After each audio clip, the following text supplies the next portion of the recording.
Assalamualaikum warahmatullahi wabarakatuh. Perkenalkan, nama saya Vanessa dengan NIM J1A121326, Program Studi Ilmu Kesehatan Masyarakat dari kelas F. Baik, di sini saya sudah berada di kawasan pesisir yang ada di Kota Kendari. Nah, di sini saya akan menggambarkan mengenai kondisi sanitasi kesehatan lingkungan yang ada di wilayah pesisir Kota Kendari. Baik, perlu kita ketahui bahwasannya sanitasi menurut WHO adalah suatu usaha yang berpengaruh kepada manusia, terutama terhadap hal-hal yang mempengaruhi efek merusak perkembangan fisik, kesehatan, dan kelangsungan hidup. Sanitasi lingkungan juga dapat pula diartikan sebagai kegiatan yang ditunjukkan untuk meningkatkan dan mempertahankan standar kondisi lingkungan yang mendasar yang mempengaruhi kesejahteraan manusia. Kondisi tersebut mencakup yang pertama yaitu sampah manusia. Masalah sampah merupakan masalah yang selalu dialami oleh manusia, baik di desa apalagi di kota. Sifat konsumerisme manusia dan gaya hidup modern yang serba praktis mendorong permasalahan sampah tidak akan ada habisnya. Contoh sederhana, kalau kita belanja di pasar, maka hampir semua kemasan barang yang dibeli berupa plastik yang akhirnya menjadi sampah rumah tangga.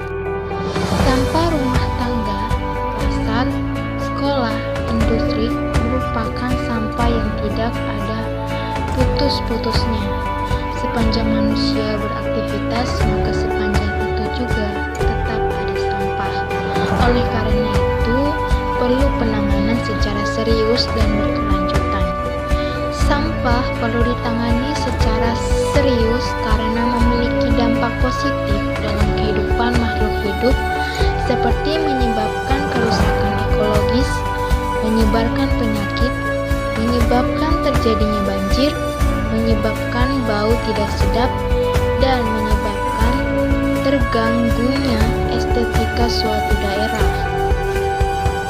Sampah perlu penanganan secara berkelanjutan karena sampah selalu ada sepanjang manusia selalu beraktivitas. Maka penanganannya tidak hanya pada waktu tertentu, tetapi selalu berkelanjutan.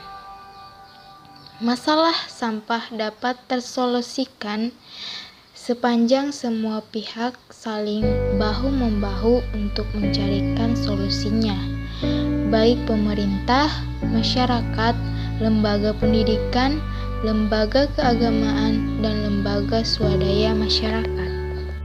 Yang kedua adalah air bersih. Air bersih adalah jenis sumber daya berupa air yang bermutu baik dan dimanfaatkan oleh manusia untuk kehidupan sehari-hari, termaksud sanitasi. Menurut WHO, air domestik adalah air bersih yang digunakan untuk keperluan domestik seperti konsumsi, air minum, dan persiapan makan. Ketidakseimbangan antara kebutuhan dan ketersediaan air menimbulkan masalah kualitas dan kuantitas. Akibat buruknya kualitas air baku, maka hasil olahan yang disuplai oleh perusahaan daerah air minum atau PDAM ke masyarakat seringkali kurang memuaskan pelanggan PDAM.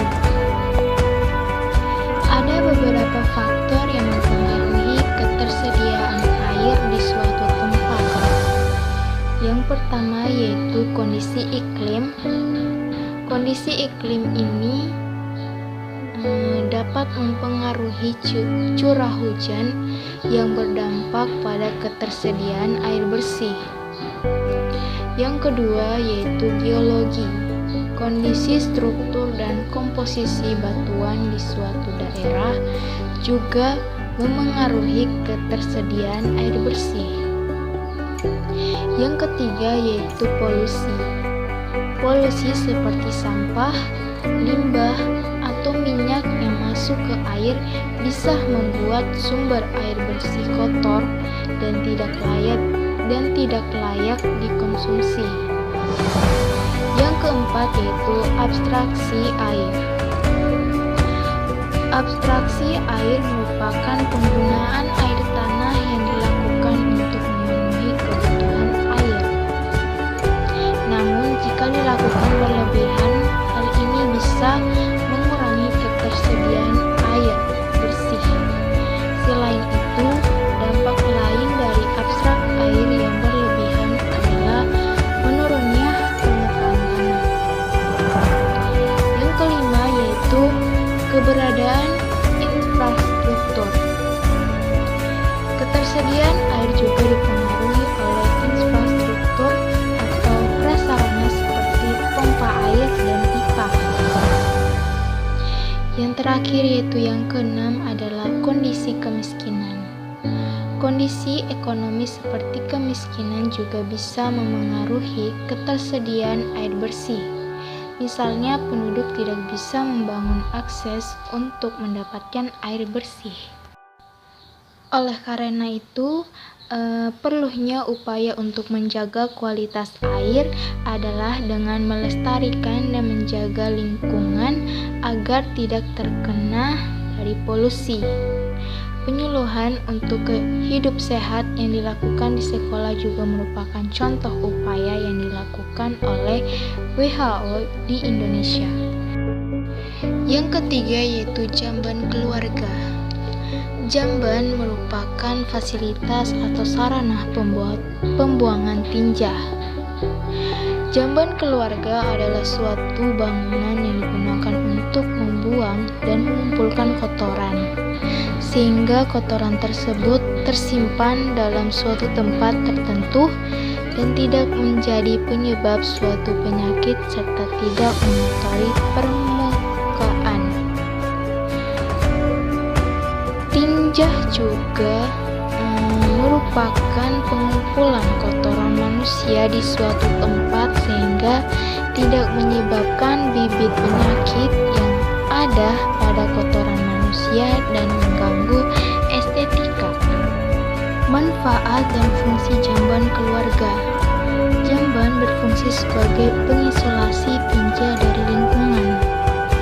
Jamban yang baik dan memenuhi syarat kesehatan akan menjamin beberapa hal, yaitu melindungi kesehatan masyarakat dari penyakit, melindungi dari gangguan estetika, bau, dan penggunaan sarana yang aman, bukan tempat berkembangnya serangga sebagai vektor penyakit, melindungi pencemaran pada penyediaan air bersih dan lingkungan. Yang keempat yaitu air limbah rumah tangga. Limbah rumah tangga kini terus berkembang seiring dengan perkembangan jumlah penduduk dan jumlah pemukiman yang semakin padat. Keberadaan limbah rumah tangga ini telah menjadi perhatian bagi masyarakat dan pemerintah karena dapat menimbulkan berbagai macam dampak negatif. Salah satu contoh limbah rumah tangga yaitu air sisa mencuci pakaian, air sisa mencuci piring, asap, sampah sisa makanan, sampah sayuran, dan sampah plastik. Limbah rumah tangga seringkali dibuang sembarangan tanpa pemilahan atau pengolahan terlebih dahulu, sehingga menyebabkan terjadinya pencemaran dan kerusakan lingkungan, mulai dari air, tanah, hingga udara. Pencemaran dan kerusakan lingkungan yang disebabkan oleh pembuangan limbah rumah tangga bukan menjadi hal yang bisa diremehkan karena kelak akan dapat mengganggu kesehatan dan kenyamanan masyarakat. Salah satu cara yang dapat dilakukan untuk mengurangi pencemaran dari limbah kotoran ini adalah dengan penggunaan biosafety tank. Biosafety tank dapat dimanfaatkan untuk mengurai kotoran dari air limbah rumah tangga yang dapat menyebabkan pencemaran pada lingkungan. Alat ini memiliki penyaringan yang baik sehingga mampu mengurangi bau kotoran dan menghindari pencemaran tanah. Biosafety tank terbuat dari serat fiber yang tebal untuk dapat menghindari kebocoran sehingga mampu menampung air dan kotoran dengan kapasitas yang cukup besar. Nah, itulah gambaran mengenai kondisi sanitasi kesehatan lingkungan di wilayah pesisir Kota Kendari. Jika ada salah kata mohon dimaafkan. Billahi taufiq wal hidayah. Wassalamualaikum warahmatullahi wabarakatuh.